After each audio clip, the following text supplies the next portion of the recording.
Director de la ADRES, doctor León, bienvenido, mil gracias por estar con nosotros hoy aquí en Mañanas Blue. Desde hace rato queríamos hablar con usted.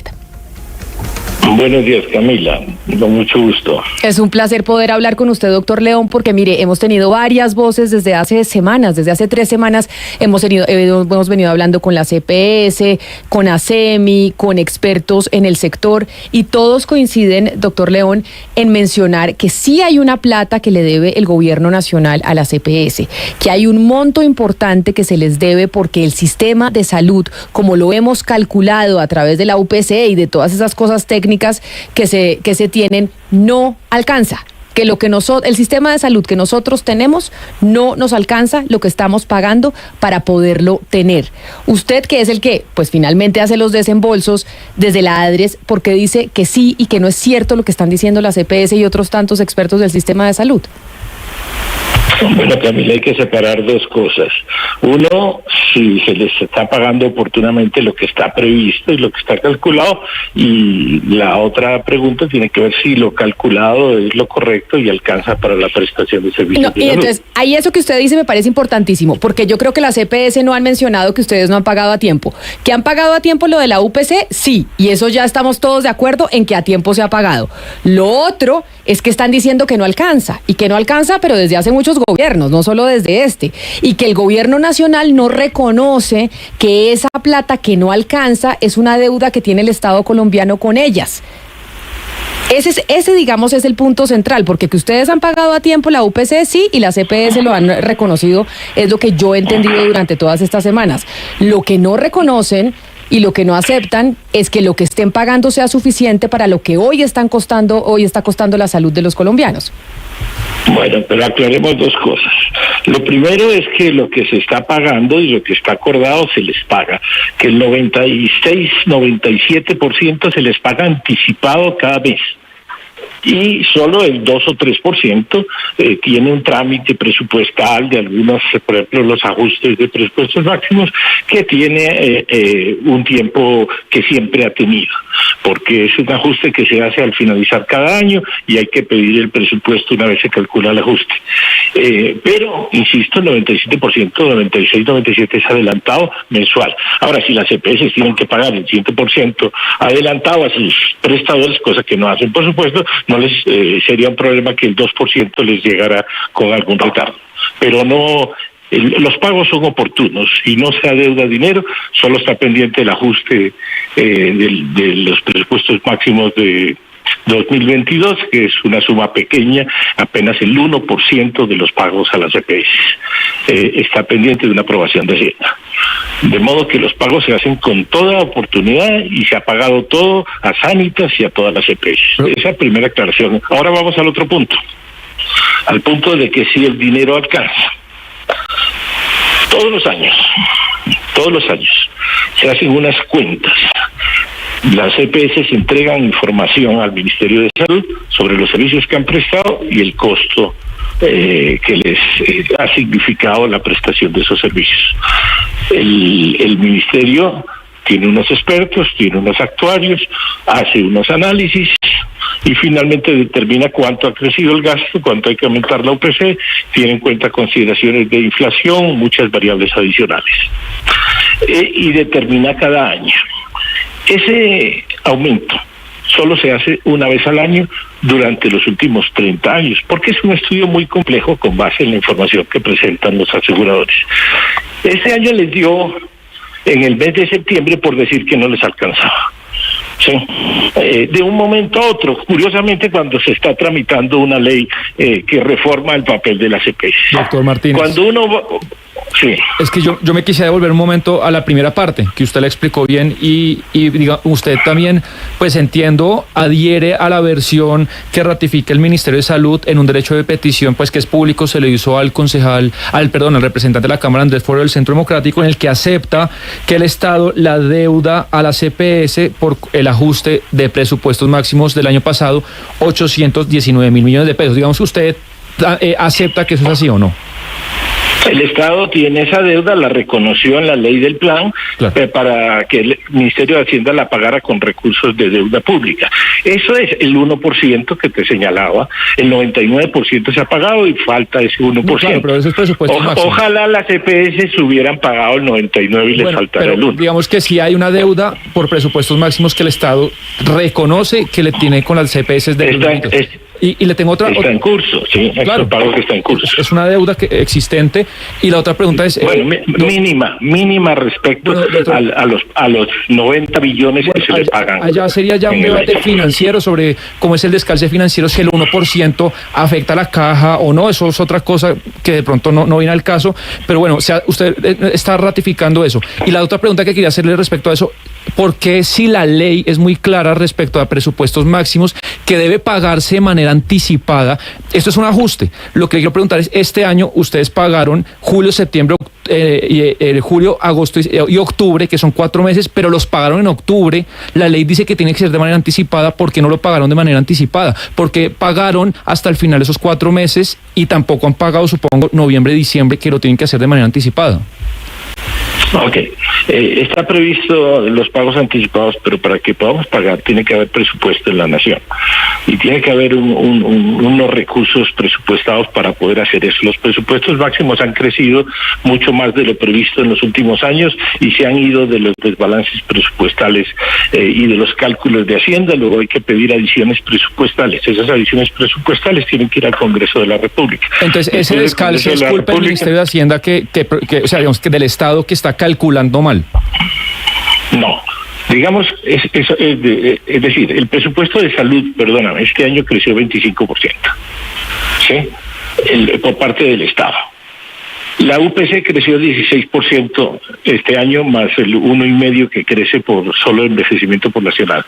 Eso es un esfuerzo máximo del Estado de este año, porque hay quienes dicen que es que no se ha puesto, no se ha previsto, que si se incrementa, si el esfuerzo presupuestal del gobierno fue del 25%, tú tienes que entender que, a ver, qué otros sectores recibieron un incremento del 25%, pero tú no puedes esperar, sí, que de un momento a otro haya incrementos del 40 o del 50% de los recursos del presupuesto nacional, porque eso significaría otra reforma tributaria. Dentro de las restricciones presupuestales que se mueve el gobierno nacional está el sector salud, están los dineros del sector salud y obviamente no todo es tierra pavimentada en oro. Hay dificultades para asignar y ubicar los recursos dentro de la competencia de recursos que tienen distintas agencias del Estado.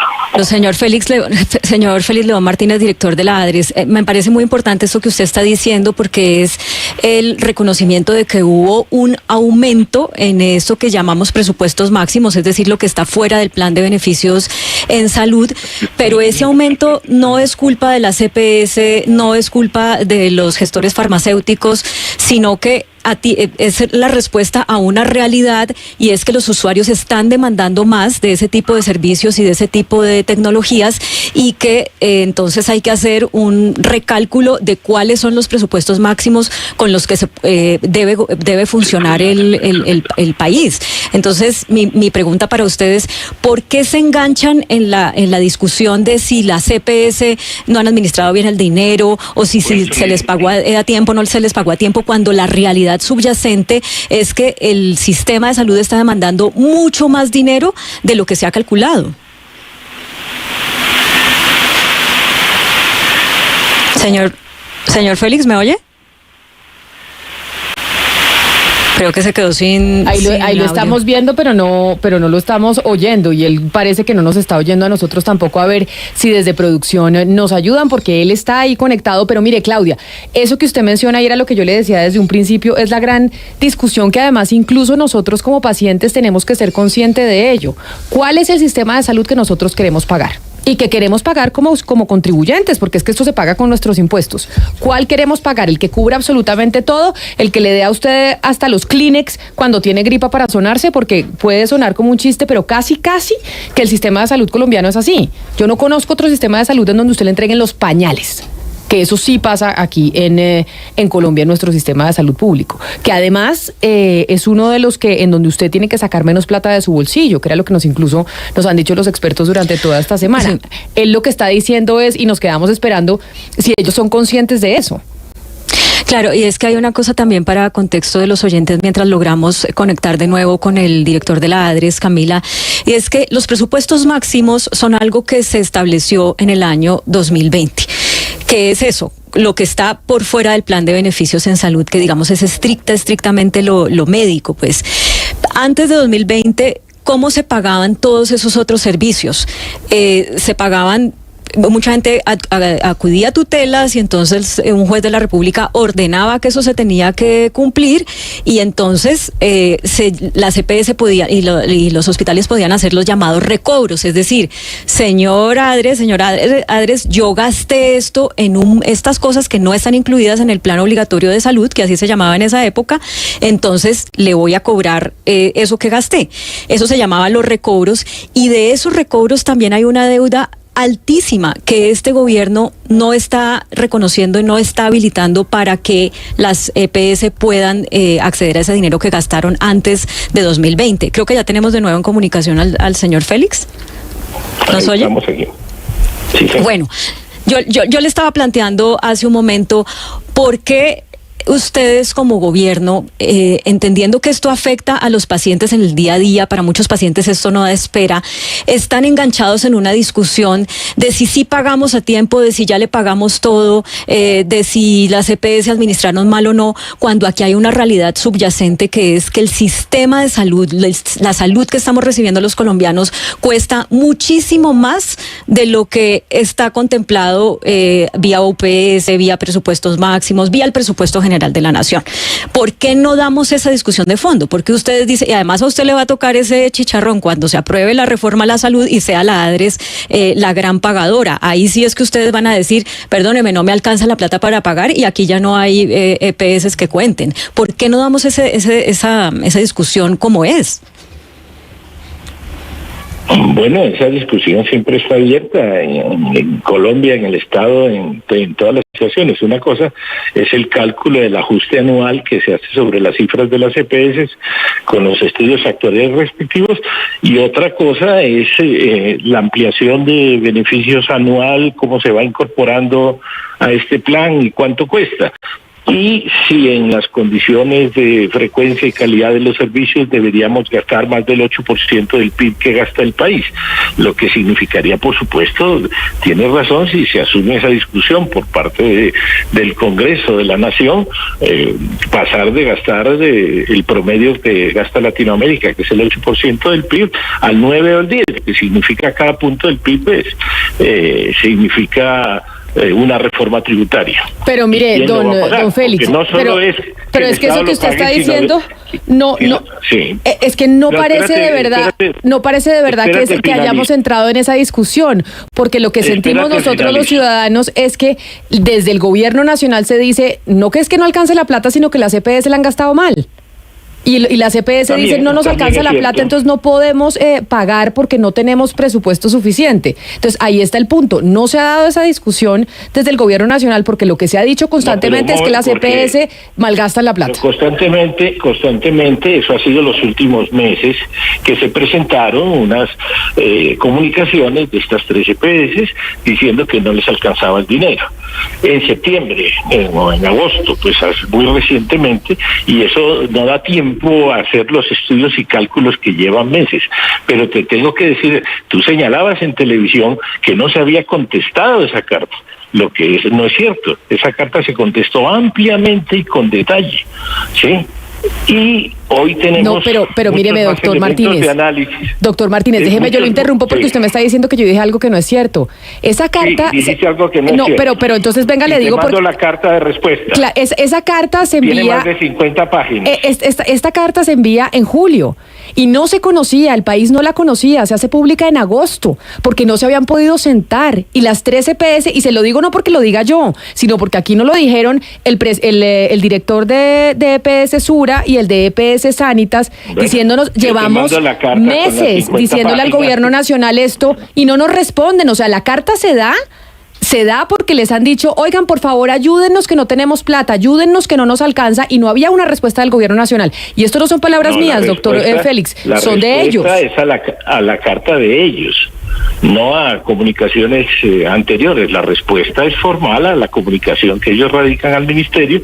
Se prepara la respuesta, como es una respuesta compleja, tarda unas semanas en contestarse, y se los cita y se les entrega la carta de respuesta. Si hay respuesta y tenemos suficientes elementos para entrar en la discusión sobre si alcanza. Entendemos que no, las cuentas como ellos las están haciendo no son. Hemos hecho reuniones, por ejemplo, sobre las supuestas deudas que mencionaban ahora de Punto Final, que llevan 6 años pasando cuentas y cobrando, y todavía pasan cuentas de 2008. Esa ventana se cerró, ya no hay más Punto Final. Lo que no firmen en los acuerdos respecto a la auditoría tienen la vía de la demanda para resolverlo, porque es un jueguito de presentar cuentas para decir que el Estado les debe, y son cuentas que han sido rechazadas por 2 o 3 auditorías y por 2 o 3 gobiernos. Precisamente sobre eso quiero hacerle una pregunta, y permítame contextualizarla de esta manera, director. Se viene diciendo a propósito de esta crisis que esta crisis está siendo provocada por el gobierno para poder secar financieramente a la CPS, hacer colapsar el sistema, y entonces que no quede de otra que aprobar el proyecto de reforma a la salud que el gobierno presentó. Y digamos que primero se hablaba como de unos indicios de que eso era así, pero ahora hay como unas cosas concretas que yo le quiero mencionar para que usted me diga qué explicación tiene eso, si no es esa intención del gobierno de secar a la CPS. Entonces le digo 2 de estas cosas. La primera, esos recobros de los que hablé hace un rato, que usted dice, no, esas son cuentas ya de Punto Final, están cerradas, no tienen por qué seguir presentando cuentas de hace 6 años. Pues resulta que nosotros entendemos que en el Plan Nacional de Desarrollo de este gobierno se abrió la posibilidad para que las CPS pudieran cobrar las cuentas de esos recobros, es decir, del año 2020 hacia atrás, y que le corresponde a la ADRES habilitar una ventana para que las CPS puedan hacer los recobros en atención al Plan Nacional de Desarrollo de este gobierno. No estamos hablando del Plan Nacional de Desarrollo del gobierno pasado. Pero ¿qué pasa? La ADRES no ha habilitado esa ventana, y usted ya nos está diciendo eso no va a ser así. Entonces, punto número 1, dicen, pero ¿por qué no lo hacen si está en el Plan Nacional de Desarrollo? Es que quieren secar a la CPS. Y segundo, usted nos decía, sí, pagamos, como decía Sebastián ahora, en octubre pagaron lo de los presupuestos máximos de julio, agosto y septiembre. Y usted dice, sí, nos demoramos un poquito, pero listo, ya lo pagamos. Pero la verdad es que tener 4 meses de retraso, y además no haber dicho con qué van a pagar noviembre y diciembre, pues cuando ustedes tienen el presupuesto, de alguna manera es, ¿por qué lo están haciendo? ¿Lo están haciendo porque quieren secar a la CPS o por qué? ¿Cuál es la razón? Entonces vuelvo a la pregunta inicial. ¿Hay esa intención? ¿Eso es lo que ustedes quieren, secar a la CPS para poder pasar la reforma a la salud? Mira, tú no puedes hablar de secar a las EPS cuando se está pagando mucho más que el año anterior. Si miras la vigencia histórica, y cuando el Estado está gastando mucho más, un 25% más de lo que gastó el año anterior. Y todo ese dinero, el 98%, se va para las EPS. Entonces, si se incrementa un 25% el gasto, ¿cómo así que se está secando a las EPS?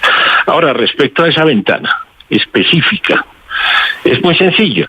El presupuesto, el artículo nos autoriza a pagar esas cuentas hasta diciembre, porque ya se había vencido la vigencia de la ley anterior. Para pagar a diciembre, dice, las cuentas que estén auditadas a diciembre. Para tenerlas auditadas, la norma de la auditoría lleva 90 días. Se abrió la ventana y se les comunicó a las EPS, hasta septiembre estuvo abierta. Más adelante no se puede abrir porque ya no habría cuentas auditadas hasta diciembre.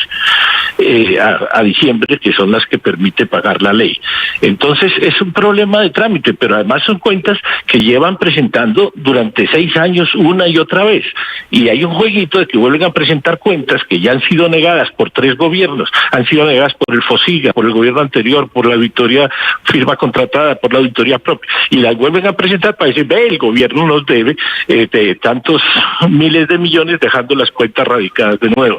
El promedio de glosas, por ejemplo, de Sanitas en las cuentas de mayo de glosas fue del 80%, o sea, de cuentas que no son pertinentes, que se les han rechazado N número de veces, y las siguen presentando porque eso les da un juego presupuestal y financiero. Pero, doctor Martínez, más allá de esas cuentas que, bueno, son auditorías que el ciudadano común pues no tiene tanto acceso, pues realmente la pepa del asunto es como le hemos planteado, si la UPC actual, si lo que el Estado presupuesta es inferior o no al costo real, actual, ajustado por inflación, con dólar actual, de lo que cuesta la salud. Le voy a citar solamente un trabajo, no es porque ellos tengan la razón o no, pero es un trabajo de gente muy prestigiosa, es un estudio de entre 2017 y 2021 de expertos del primer nivel, colombianos e internacionales, estudiantes de la Universidad de Harvard, de MIT, de la Universidad Nacional de Connecticut. Ellos llegan a la conclusión, doctor Martínez, que la UPC realmente es inferior al costo real de la salud. Y digamos, ellos son una voz, porque no estarían ustedes abiertos, el Estado colombiano, el Ministerio de Salud abierto, a que hagamos una comisión de expertos independientes que evalúen si efectivamente la UPC alcanza o no. ¿Estarían ustedes abiertos a eso? Mira, yo te he puesto otro estudio que contrató también la NIF con la Sociedad de Actuarios de Norteamérica, que dice que tienen un de utilidad alto. O sea, estudios hay para allá y para acá. No, claro, este es uno, pero son académicos de primer nivel, doctor Martínez, bueno, para no descalificar, son académicos de primer nivel independientes. Y ese es un estudio. Estoy hablando de un estudio contratado por la NIF de la Sociedad de Actuarios de Estados Unidos. Es un estudio absolutamente independiente y dice que el gasto de salud es del 85 y que tienen una utilidad altísima a las EPS. Y fue hecho y ordenado por la NIF, este estudio que estoy citando. De boca hay estudios y estudios. Pero bueno, también te voy a decir que cuando te dicen no me alcanza el dinero, tú tienes que tener referencias aparte del estudio de cálculo de servicios y costos que se hace sobre la información que ellos presentan, ¿no? De buena fe, porque no hay nadie que audite si sí prestaron todos esos servicios o no. Pero bueno, que se haga de una forma u otra, termino, se revisan también los estados financieros de las EPS, es una labor de la superintendencia, y se encuentran cosas muy curiosas con las finanzas de las EPS. Por ejemplo, Sanitas dice, pierdo dinero, pero uno coge los estados financieros de sus empresas integradas, de sus clínicas, de su prepagada, y ganaron el año pasado más de 500.000 millones de pesos. Entonces, hay que mirar las cosas, no siempre hay que tragar entero cuando me dicen, porque colocan las pérdidas en la PS y las ganancias en la prepagada y las clínicas integradas. Director, por ejemplo, Director Félix León Martínez, entendiendo lo que usted nos está diciendo, pero es que nosotros llevamos más o menos llevamos ya varias semanas hablando con distintas instituciones y absolutamente todas las personas de EPS con quienes hemos hablado nos han dicho la conversación sobre UPC no se ha dado. Es decir, yo le quiero preguntar a usted por qué esa conversación, que es una conversación de base para poder tomar decisiones, por qué una conversación, digamos, básica, es que es el pilar de todo, hablar sobre la UPC, ¿por qué no se han reunido para reconsiderarla? La conversación se hace anualmente, la hacen los estudios todos los años. Este año se está haciendo un estudio adicional en la Universidad Nacional con el mismo propósito. La información, la conversación madre es la información que presentan las EPS. El estudio se hace sobre las cifras de gastos y servicios que presentan las EPS. Luego ellas son las que tienen la voz de cuánto gastan y cuántos servicios prestan. De modo que no es que no se hable con ellas, son ellas las que suministran la información de cuánto gastan para estos cálculos hechos por distintas instituciones. De modo que eso no es un problema de conversar, es un problema de poner las cifras en la mesa, estudiarlas y hacer los cálculos. Pero entonces, doctor Félix, lo que usted nos está diciendo y digamos como que la posición reiterativa por parte del gobierno nacional frente a esta discusión de si hay plata, no hay plata, de si alcanza, de si no alcanza, es que ustedes creen que las EPS están manejando mal el dinero. No están manejando mal el dinero. Yo no he dicho eso. No, pero entonces explíqueme cuál sería. Pero si no están manejando mal el dinero, porque pero espéreme, si no están manejando mal el dinero porque ustedes están pagando y si alcanza, entonces ¿qué es lo que pasa con las EPS? ¿Por qué estarían ellas diciendo que no tienen dinero? Y como dice el ministro de Salud, que mienten. Entonces, ¿qué es lo que está pasando con la plata? ¿Las EPS se la están gastando mal? ¿Están llevándose la plata para otro lado? ¿Qué es lo que están haciendo ellas? ¿Qué es lo que están haciendo en este caso Sanitas, que es la que está en la crisis en este instante? Mira, los partidos políticos decidieron en las negociaciones de la reforma que está en curso, lo primero que pidieron es que no hubiera integración vertical de negocios.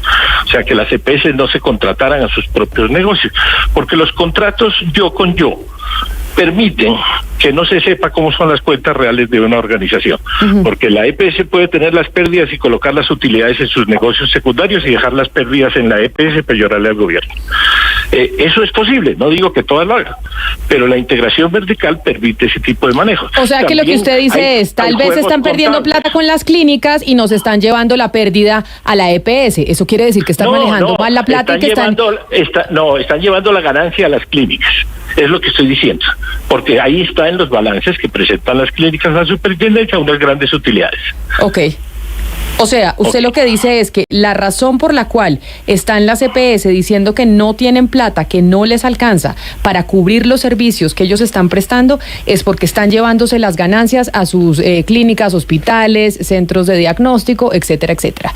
Y entonces puedo confirmar eso con las cifras de la superintendencia de los balances que esas entidades entregan. Pero entonces las EPS, aquí no lo dijo la presidenta de ASEMI, porque como le digo, doctor Félix, pues hemos hablado de este tema incluso en elecciones porque sabíamos que esta era una bomba que iba a estallar. O sea, sabíamos que esto iba a suceder. Estaba preparada, además.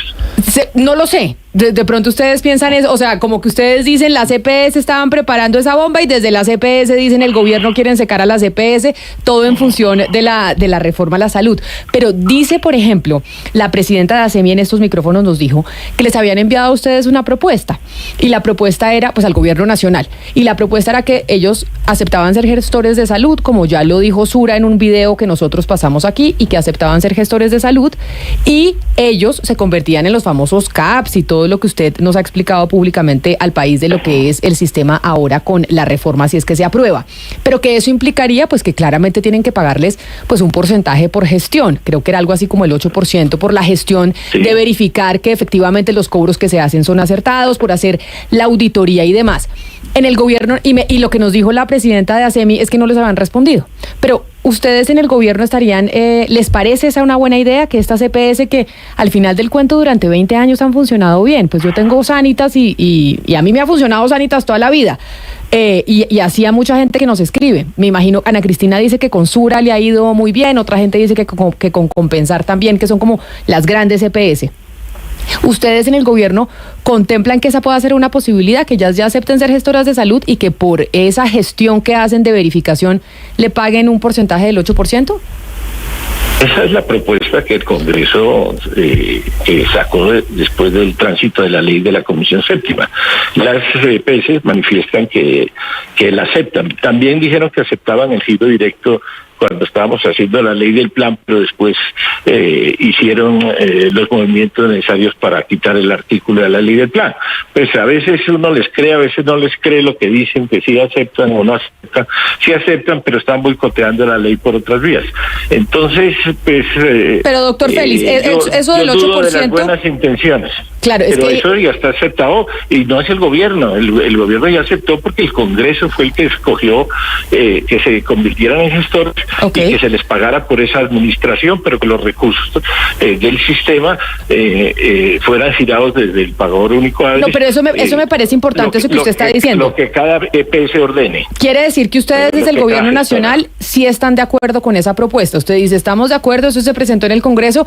Pues el ministerio y el gobierno tienen un poder muy importante en el legislativo de mover proyectos, si usted lo sabe bien. O sea, que si el gobierno lo acepta, eso se mueve más fácilmente en el Congreso que si no lo acepta. Por supuesto, el gobierno aceptó esa propuesta que fue presentada por los partidos de las gestoras y también los partidos dijeron no, que la plata no la manejen las EPS. Perfecto. Y usted lo que nos está diciendo es que ya ese era pues como una especie de acuerdo que los partidos aceptaron, el gobierno dijo, ok, aceptamos esta propuesta, pero que por fuera las EPS están boicoteando también ese acuerdo al que se llegó en el Congreso. Para que no pase ese acuerdo y la reforma, sí señora. Claudia. De todas maneras, pues también hemos conocido, por ejemplo, de parte de las EPS como EPS Sura, que ellas ya están dispuestas a convertirse en gestoras de salud. Entonces aquí seguimos teniendo versiones encontradas. Sura tiene más disposición y lo ha manifestado, no todas. Pero permítame ampliar la conversación a otro tema, director Félix, que es la capacidad que tiene o que tendría la ADRES para poder hacer lo que la reforma de salud pretende, que es que sea la única pagadora. Y le voy a poner dos ejemplos y para eso, para las personas que nos están viendo en YouTube, quiero que vean este cuadrito, que es un cuadrito elaborado por la propia ADRES y que tiene que ver con el SOAT, es decir, con las reclamaciones por los siniestros viales. No, el otro cuadrito, por favor, este no es un cuadro, esta es la carta la vamos a ver después, vamos a poner el cuadro. En ese cuadro, ¿qué se ve? Que año a año, desde el año pasado hasta ahora, ustedes, o la ADRES, mejor dicho, ahí lo estamos viendo, tenía una capacidad mensual de revisar alrededor de entre 40.000 y 50.000 recobros por siniestros viales, ¿cierto? ¿Qué estamos viendo en la última línea, la línea del final, junio de 2023? Pasaron de analizar 40 a 50.000 mensuales a solamente 5. Esto no es un invento mío y este es un cuadro de la propia ADRES. Y uno dice, hombre, una entidad que va a tener que pasar a revisar o a ser la única pagadora de 10 millones de facturas al mes, que son las que se mueven en el sistema de salud, si hoy en día no tiene la capacidad ni siquiera de mantener el ritmo mensual al que venía revisando los cobros por las facturas de siniestros viales, porque pasó de 40.000 a 5 o de 50.000 a 5, ¿cómo nos pueden hacer creer que va a poder manejar el pago de 10 millones de facturas por mes? ¿Cuál es la capacidad que tienen para eso? Ahorita sí veamos la carta que estaba ahí, que es una carta que nosotros en Primicia revelamos hace 3 días, una carta de la Asociación Colombiana de Hospitales y Clínicas, en la que incluso están diciendo las hospitales y clínicas, el giro directo que se estableció para evitar que los dineros fueran de la ADRES a la CPS y de la CPS a los hospitales y clínicas, sino que la ADRES hiciera ese giro directamente a los hospitales y clínicas, tampoco es que esté funcionando de maravilla. Están hablando que en el régimen subsidiado ese giro directo está apenas entre el 50 y el 60% y que en el régimen contributivo no está llegando ni siquiera al 1%. Es decir, la ADRES no tiene la capacidad hoy de atender ese pedacito chiquitico ese pedacito pequeñito. ¿Cómo va a atender entonces 10 millones de facturas diarias, mensuales? Estás haciendo interpretaciones erróneas, ¿sí? A ver. El giro directo en el régimen subsidiado ha caído en función de varias reglamentaciones. El ADRES no decide cuánto se gira. Son las EPS las que mandan al ADRES decir de mi plata cada mes cuánto se gira a las IPS de acuerdo a las normas legales. Algunas EPS que estaban intervenidas se liquidaron, que tenían giro directo. Ese giro directo desaparece, entonces los porcentajes de giro directo.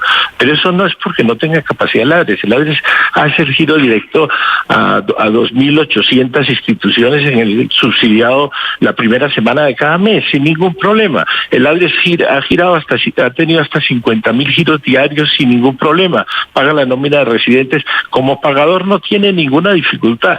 Ese porcentaje del contributivo de giro directo es que porque las EPS, que son las dueñas de ordenar el giro directo. Doctor Félix. Una cosa que no es. El ADRES no puede ordenar el giro directo, son las EPS las que ordenan el giro directo, de acuerdo con la normatividad, y en el contributivo si quieren, que no tienen obligación ninguna. Entonces había una intervenida y había un margen de giro. El ADRES gira regularmente lo que ordenan las EPS. Esa es la función actual del ADRES y como pagador tiene toda la capacidad. Ahora vamos al cuadro del SOAT. Y te explico, no tenemos ninguna dificultad para pagar miles de cuentas diarias y liquidar. El problema que tiene el ADRES es que no tenía auditoría interna contratada, tenía una auditoría externa.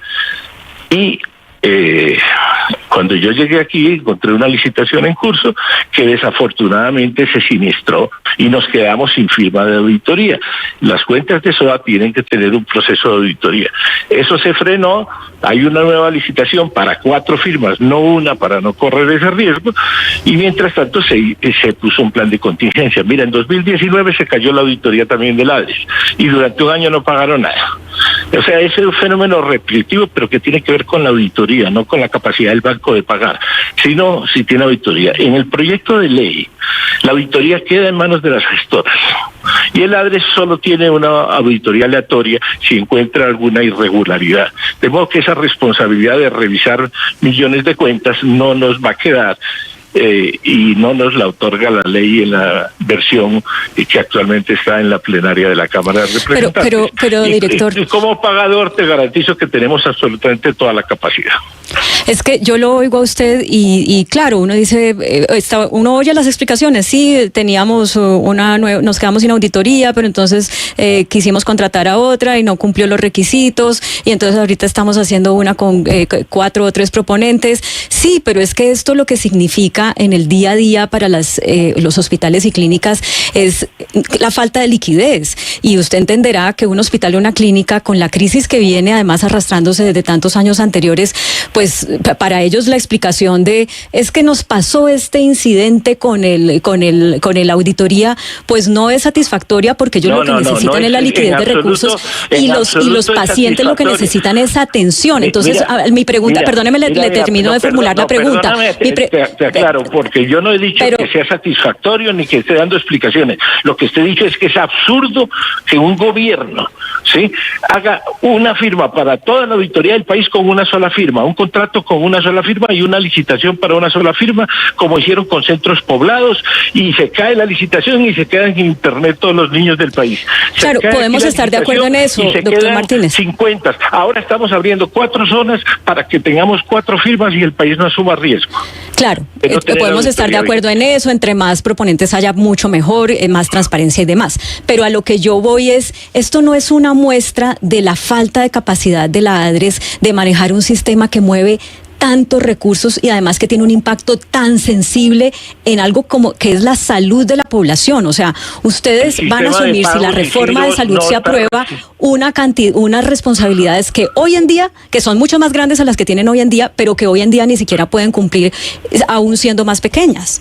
Mira, el sistema de pagos y giros no pasa por auditoría. La auditoría queda en las gestoras. El sistema de pagos y giros que hacemos ahora, con el que giramos millones de millones diarios, billones todos los meses y lo repartimos en miles de instituciones, no tiene ese problema de tener que pasar por ley 80 una contratación. Los pagos del sistema a los prestadores, los pagos regulares que se transmiten y que vienen por orden de las EPS se pagan sin ningún problema, no tienen ese requisito. Este requisito es específico para unas cuentas del SOAT.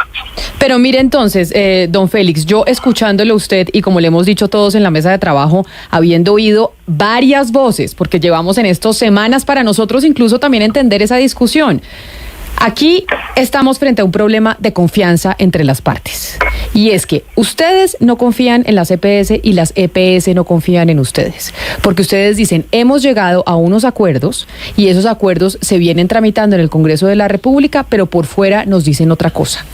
Y las EPS mencionan que es que ustedes tampoco les cumplen y que las quieren dinamitar para poder tramitar ese proyecto de ley como ustedes quieren, y es que realmente todo el sistema de salud sea público y no sea gestionado por ningún privado.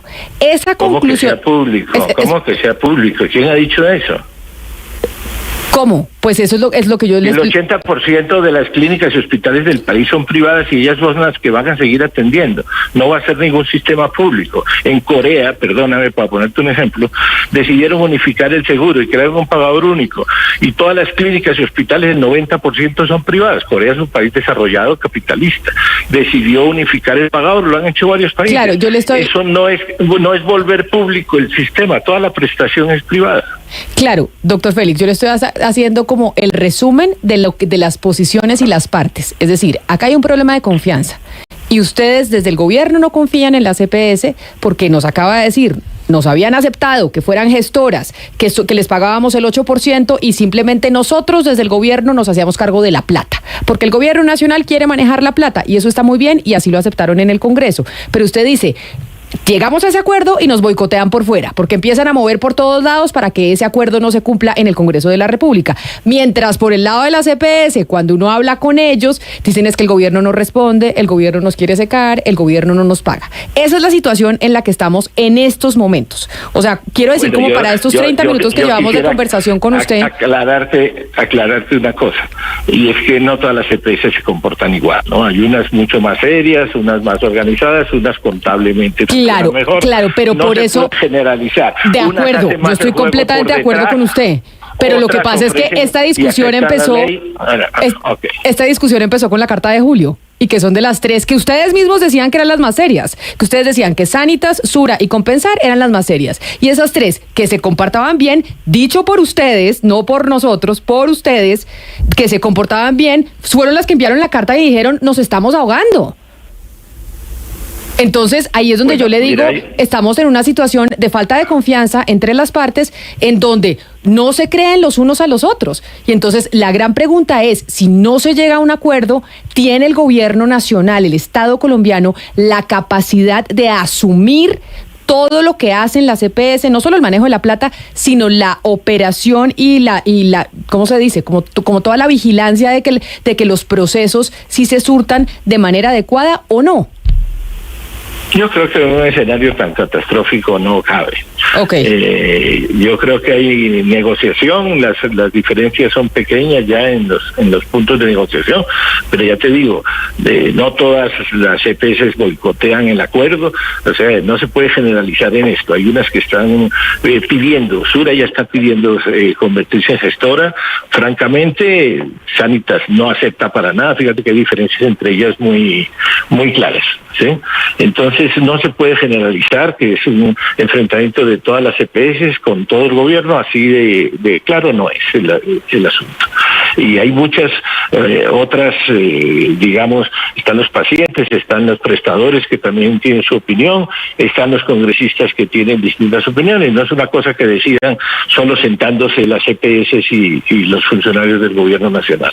Esto es una ley que tiene un trámite como corresponde a la democracia, y en democracia se resuelven, y llevamos un año de discusiones que luego salen a decir que es que no se ha discutido y no se ha conversado. Llevamos un año, recientemente hubo otra comisión del Congreso para escuchar nuevamente a las EPS, a los distintos actores. Los congresistas tomaron los elementos, se discutieron nuevamente. Entonces, pues, simplemente es un proceso democrático. Doctor Martínez, usted ahorita dijo que un poco estos reclamos, lo dijo usted, salieron sorpresivamente por el tema de la reforma a la salud, y después también ha dicho que se hizo un extraordinario aumento del gasto en salud del 25% y que le oigo decir que no entiende por qué hay estos problemas financieros. Pero le quiero preguntar, el cálculo de la UPC para el 2023, y usted lo sabe muy bien, la metodología que se usó y que se usa para ese aumento, que fue el 16%, se hizo con datos del 2021. Pero entonces se imaginará usted el desfase tan enorme del 2021 en el 2022, que fue el año de la inflación más grande de Colombia de los últimos 40 años. Entonces, ¿cómo no va a haber un desfase financiero si usted hace cálculos del 2021 y tiene que operar con precios reales del 2023? No, mira, primero yo no los hago, los hace un grupo. Pero es así, digamos, eso sucede. En el ministerio, pero yo los hice años atrás para la Comisión de Regulación en Salud. Y lo que se hace es que obviamente la última información que las EPS tienen vigente. En este momento entregaron la de 2022, que es la que está en estudio, porque 2023 no ha acabado. Entonces entregaron la de 2022, se mira algo cómo evoluciona 2023, pero se hacen los ajustes calculando la inflación de los años. Tú tienes razón que un año puede haber una mayor inflación y causar un desfase, pero en este momento... Pero la más grande de los últimos 40 años, es un desfase grande. Perdona, en este momento estamos en el escenario contrario, se trabaja con una inflación del 12 y la inflación bajó al 9. O sea, hay años que... está en el 11 la inflación, doctor Martínez, está en el 10.9 la inflación. Bueno, ok, está por debajo del 12 que se calculó para la UPC. Hay años en que la inflación responde hacia abajo, hay años que la inflación, y eso siempre sucede, pero esas cosas las toman en cuenta los actuarios, por supuesto, y muchos otros factores, como el IBNR, por ejemplo, que son los servicios que se han prestado que no fueron facturados. Son muchos ajustes, es un estudio muy técnico y yo confío en él, y todos los años mejora, y ya te digo, este año están haciendo... pero el problema es otro, que es que no se ha discutido aquí. Mira, el problema es que no todas las EPS gastan lo mismo. Las EPS de los centros urbanos, de Cali, de Medellín, de Bogotá, están teniendo un gasto mucho mayor, se les ha dado una UPC mayor, ¿sí? Y además tienen unos presupuestos máximos mucho mayores. y las zonas dispersas del país tienen una UPC menor y casi no tienen presupuestos máximos. Hay un problema de equidad también que resolver. Siempre estas EPS de las grandes ciudades presionan más el gasto, que son las que más gastan, presionan más el gasto, mientras que las poblaciones, si tú decides como gobierno y aceptas la orden de la Corte Constitucional de igualar la situación de los colombianos, tienes que ubicar más recursos en las poblaciones dispersas del país, en las regiones apartadas que están abandonados los servicios. Si tú únicamente aceptas la presión del gasto de los grandes centros urbanos, pues entonces generas más inequidad. Si tienes que financiar la presión creciente de los centros urbanos y al mismo tiempo resolver la inequidad de la otra Colombia, entonces tienes que hacer una reforma tributaria para pagar las dos cosas. Las situaciones son de mucho más fondo, como decía Camila. Hay que llegar a discusiones de mucho más fondo sobre el financiamiento de la salud. Pero eso no se hace en el estudio anual de la UPC. En eso sí tiene razón también. Doctor Martínez, bueno, lo llamamos porque esta semana estalló la crisis por cuenta de la decisión de Cruz Verde de no seguirle suministrando los medicamentos cubiertos con presupuestos máximos a Sanitas. Yo entiendo que usted antes de dar esta entrevista tuvo una reunión con alguien de Cruz Verde precisamente como para tratar de ver cómo se hace frente a esto, y entiendo que Sanitas ya presentó una propuesta para que los pacientes a partir del 16 de noviembre no se queden sin estos medicamentos. ¿Qué acordaron? ¿Qué le decimos a los pacientes? No, yo lo que quería saber es qué pasó, porque supe antes de que la carta famosa de Cruz Verde apareciera cerrando el servicio a Sanitas, había una negociación. Cruz Verde había hablado con nosotros quejándose de que Sanitas lo tenía muy retrasados los pagos y que esperaba que cuando salieran este giro grande que salió de julio, agosto, septiembre y octubre, como es su principal proveedor de medicamentos, tuviera un pago importante. Hablamos previamente y ella nos dijo, no, ya acordamos con Sanitas, Claudia Sterling, que nos hacen el pago y quedamos tranquilos.